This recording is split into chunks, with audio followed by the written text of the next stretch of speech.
Coucou mes petits chocolats, aujourd'hui je vais faire un FAQ, des questions sur la méta et c'est vous qui avez posé ces questions donc j'espère que les réponses seront tout aussi bien. Alors la première question c'est au niveau des sensations, donc en fait normalement les sensations devraient en avoir plus d'office parce que disons le clitoris normalement bon alors au tout début on va dire qu'on a juste ça qui ressort hein. Alors après avec la testo ça va ressortir un peu plus et tout, mais il reste soit comme ça soit un peu comme ça quoi. Et quand on a une érection ben, en général il va venir droit entre nos jambes, mais il n'y a rien de plus. Maintenant ce que vous devez imaginer c'est que après la méta ben on va dire qu'il est relâché aussi à ce niveau-ci. Donc vraiment, ça en gros ce serait les testicules après, donc avant c'était les grandes lèvres, maintenant c'est les testicules.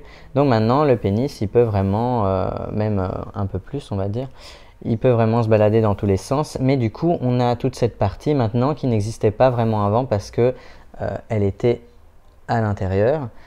Donc ça permet qu'il y ait des sensations aussi sur la vraie base du pénis qui avant n'était pas là. Donc pour moi d'office on en aurait plus. Par contre ça arrive parfois qu'il y ait des problèmes au niveau de l'opération et après il n'y a aucune sensation. Mais personnellement pour moi, vu comment il m'a serré le pénis hier et que je l'ai bien senti, je pense que c'est bon. Voilà. Ensuite on me demande au niveau de la taille moyenne. Alors ça c'est très compliqué à dire parce que la taille va vraiment dépendre de ce que vous avez pré-op. Ça va dépendre aussi de la grandeur de vos petites lèvres parce qu'ils vont les utiliser en fait pour enrober un petit peu le pénis pour permettre de faire l'urètre au milieu. Donc on utilise la base du pénis, enfin la base du diclite on va dire qu'on avait avant, plus les grandes lèvres et l'urètre est au milieu pour permettre d'avoir l'urètre vraiment sur le bout du gland comme les mecs cis.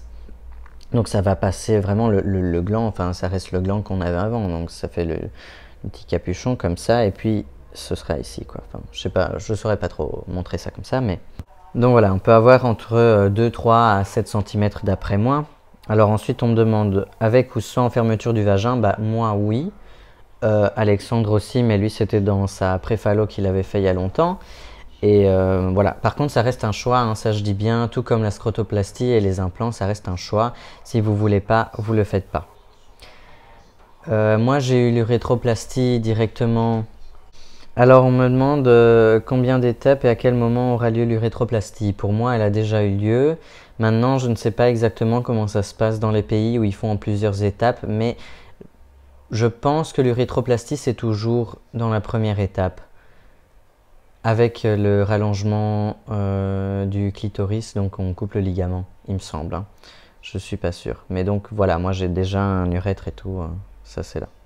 Alors pourquoi cette opération plutôt qu'une phallo? Moi, les aspects qui étaient les plus importants pour moi dans un pénis tout court, c'était la fonction érectile et le fait de pouvoir uriner.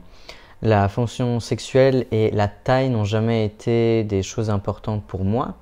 Donc la méta était un bon choix parce que bah, mon pénis a des érections normales, donc je gagne en longueur quand j'ai une érection, en grosseur aussi, il devient vraiment plus dur. J'ai une érection normale comme un mec cis, tout comme j'en avais avec mon diclite en fait. Mais c'est cette fonction que je voulais garder parce que pour moi la tige ou la pompe n'aurait pas fait le même effet.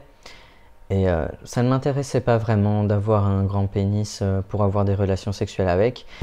Mais disons que si par la suite on arrive à trouver une façon d'avoir des érections réelles, je vais dire, où le pénis s'allonge et donc je ne devrais pas avoir déjà un pénis d'une dizaine de centimètres, voire plus, entre les jambes constamment, je pense que je partirais sur une phallo abdo ou dorsale. Peut-être dorsale pour moi, je pense que j'ai déjà assez de cicatrices sur mon ventre et j'en ai un peu marre. Je partirais peut-être sur une dorsale. Enfin, comme ça, vous savez. Je ne dis pas que j'en ferai jamais une, mais pas pour l'instant avec ce qu'on a. Je trouve aussi que l'esthétique de ma méta est beaucoup plus naturelle pour moi que les phallos que nous avons actuellement.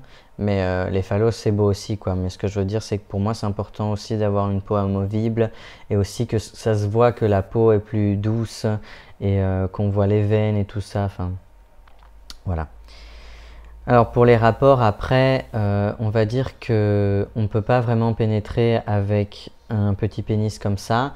On peut essayer avec des personnes qui ont des vagins, mais la personne d'en face risque de ne pas sentir grand-chose.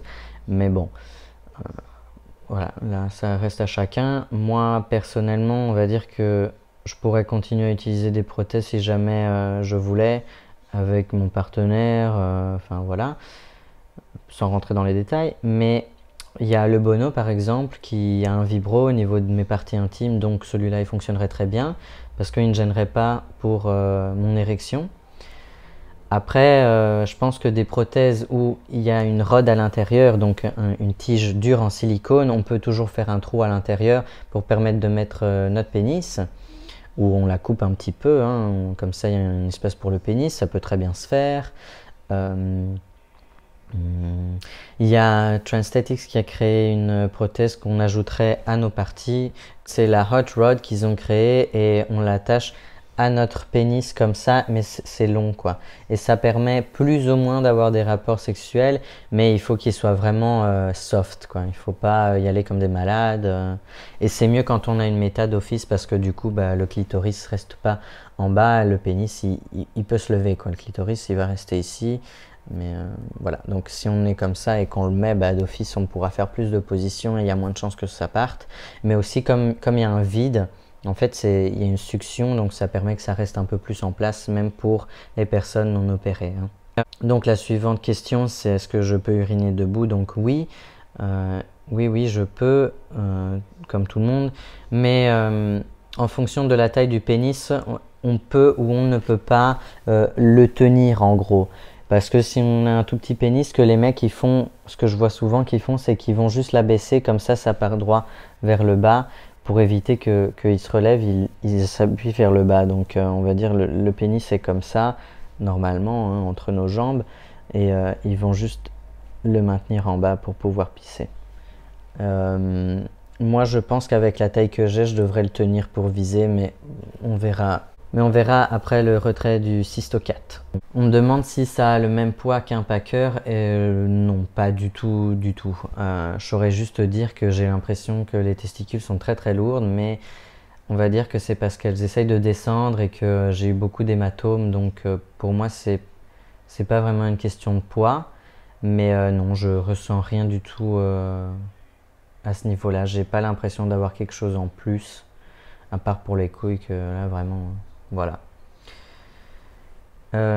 Sensation, oui. Le scrotum, ça reste les grandes lèvres, donc on a les mêmes sensations. Et le pénis, je le sens bien, hein, je le sens bien. Même au toucher, si je touche sur le bandage tout au long, je le sens bien. Nos résultats sont pas vraiment pareils parce que Alexandre avait déjà fait une préphalloplastie et donc il avait un scrotum un peu présent, mais on va dire que lui, c'est beaucoup plus naturel déjà maintenant et moi il va falloir plus de temps avant que ce soit naturel, mais peut-être que ça je pourrais y répondre dans quelques semaines quand on verra quand chez moi ce sera bien. Là je pourrais éventuellement dire, mais normalement ça devrait pas être fort différent à part au niveau de la taille du pénis quoi. Pour le reste on a les mêmes testicules et voilà, un scrotum ça reste un scrotum, donc évidemment il va être différent selon chacun, mais il devrait pas être ultra différent. Enfin, on verra bien, hein, comme j'ai dit. Alors on me demande est-ce qu'il y a plusieurs techniques pour la méta. On va dire pas vraiment plusieurs techniques, mais une méta, c'est ce que j'ai dit. Donc rallongement de l'urètre, coupure du ligament, scrotoplastie, implant testiculaire et vaginectomie. Maintenant, comme j'ai dit, la scrotoplastie, les implants et la vaginectomie, c'est un choix, vous n'êtes pas obligé de le faire. Mais les étapes les plus importantes de la méta, c'est bien la coupure du ligament et l'urétroplastie, quoi. Je pense pas que ce soit une méta si on ne le fait pas. Maintenant, il y a certains chirurgiens qui vont être mieux placés pour utiliser une technique plutôt qu'une autre, dans le sens que certains vont préférer la muqueuse buccale pour faire l'urètre, d'autres la muqueuse vaginale, d'autres vont trouver des tissus autre part, comme chez nous. Normalement, il avait dit qu'on devrait utiliser pour moi la muqueuse vaginale pour Alex la muqueuse buccale. En fin de compte, rien de tout ça a été utilisé. Il a utilisé nos petites lèvres et tout ça, tout ce qu'il y avait autour. Donc il a eu besoin de rien, on va dire. C'est encore mieux.